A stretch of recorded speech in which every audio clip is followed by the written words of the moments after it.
Bonjour mes amis, hi guys, chilling out at the park, at the tennis center while my kid is having his tennis lesson, and maybe good time to reflect on a couple of things going on in the world of watches. One, we heard that possibly Rolex would limit the supply of watches to customers by imposing 3 per address maximum. You might have seen a video from Paul Thorpe on the subject. That's how I learned about it. And then I heard a couple of other guys commenting on that. I think it's really amusing because I didn't know that Rolex had such a developed team of investigators checking out exactly who's buying what and what the ADs have been doing. You know, in Hong Kong, ADs used to sell straight to dealers, and now they just sell straight at market prices. Sometimes when most pieces come in and just come right out the door at a market price. But now you can just go to the AD. If you have a bit of purchase history, they will let you purchase, let's say a Pepsi at the market price, or 20 grand or something like that. So you think people like that, who will never display a model in a display case, you think ADs like that will care about any sort of measure, even if it was applied to Hong Kong? One, there's no way to check. Two, they would just bill a bunch of different people, make up addresses. Nobody's ever gonna check this thing. So it's absolutely hogwash, as you can imagine. Maybe, you know, some small ADs who play by the rules in I don't know, in Belgium, for example. Maybe that's gonna make a bit more sense to them. But even so, these guys, you know, they have preferred customers who've been loyal for many years before the market was so hot, and so they want to keep them happy. But I think, like in a small town, there's no one who's gonna get more than 3 really hot watch anyway.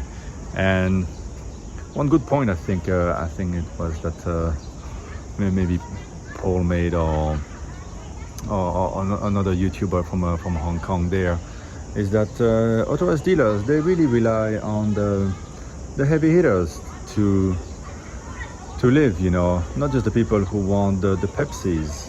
So they want the people who buy the hot models, and then they kind of owe them to give them the normally more affordable models. So what if the guy buys a Lady Datejust and a gold watch for himself? That's it, he can only get one more piece. You know, some people really have a lot of money and can buy more than 3 watches a year. So if they love Rolex, it's kind of unfair to lock up the AD with that client. But anyway, everybody has a cousin, has friends, and they can bill the watches to many addresses. So really doesn't make any sense. And I don't think, I think it's just a little PR thing that Rolex does to pretend that they're doing anything, but they're really enjoying the situation. You can't get a Rolex, that's what they wanted. They wanted to be on the level of Patek in terms of desirability for even the gold watches, the precious metals, on which they make so much more money than the steels, because they produce everything. They have their own foundry, and the markup is huge compared to steel. You're really not getting 30 grand of gold, you know. It's way less. So there's a huge markup compared to the steel models, because the movement inside remains the same thing. And they've managed now to make people want those white gold Daytonas and yellow gold Submariners, all the Sky Dwellers, two tones. You can't find those things because everything has been pulled by basically the Daytona and the Pepsi mostly. Once the Pepsi was unavailable, it pulled everything because of the fear of missing out, and all the dealers and the ADs just put together a nice little scam to pretend that nothing is available. You can't even go buy a $30,000 white gold Submariner. That's insane. That's insane. They would have kissed your feet if you did it 3 years ago. Anyway, that is one thing. The other thing I find, you might have seen the Crown and Caliber video talking about a watch that I talked about before they did. Probably they're making their video because I did mine. I don't know. It's even though it's a small channel, you know, people don't have that many videos every day to view, right? So I talked about my Tudor 79280. I mentioned how much I like the 270 with the rotating bezel, and I was eyeing one here, and I wasted too long, you know, but because the price was just too high, you know, you have to be a bit reasonable. If the price is higher than your new chronographs of Tudor, it just makes no sense. But I was eyeing one with the yellow dial because it has the colors of my country flag, the black, yellow and red, and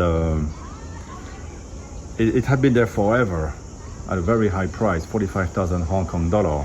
And the day, I mean 2 days after that video came out, it was gone, because it's not that big of a supply of such watches. They don't produce each variation in many models, and you're not going to find many of them available at any given time. And if the one sells at 45,000, then the next one's going to be 50, and that's it. You're kind of priced out, and the money machine keeps on rolling. And if the market keeps on pumping, it can go to 100.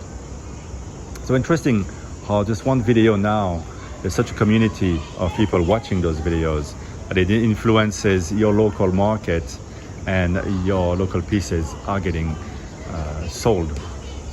The other instance of it that I saw this morning, the Watchbox, one of their main search is for the Vacheron Constantin Corne de Vache, which came out a year and a half, 2 years ago. So my friend Johnny Guitar got one, and he got it at a great price, a great discount from the retail. I saw that watch at the Vacheron shop, and I thought the price was just too much, above 300,000 Hong Kong dollar. But now there's been a lot of you know, the Archie Luxury stream and the Watch Cardinal now. Marco's stream talks about it pretty much 10 times on every show, and suddenly it's the main search, and everybody recognizes the beauty. I think it's one of the most beautiful watches available. Everybody's recognizing the beauty of the watch. So isn't that interesting how small the community is? And it's not a watch that's produced in high numbers. So with people willing to be spending a bit more and getting quality and moving away from the entry luxury level, that kind of piece too is gonna being pushed back up to retail price levels, if not above that. And that's when really the market is very strong. And I think there's such a large number of buyers, people who are getting more refined about their taste. It's not about to stop unless there's a major event in the world, usually tied to a default, a credit default. And obviously China is trying to avoid a big crash like that, taking little measures by little measures to cool off the markets.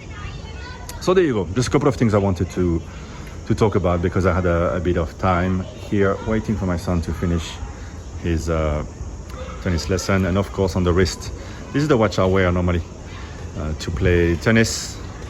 You know, it's a manual wind. There's not a rotor that's gonna it's a moving piece that's not there, so it's a bit less risk.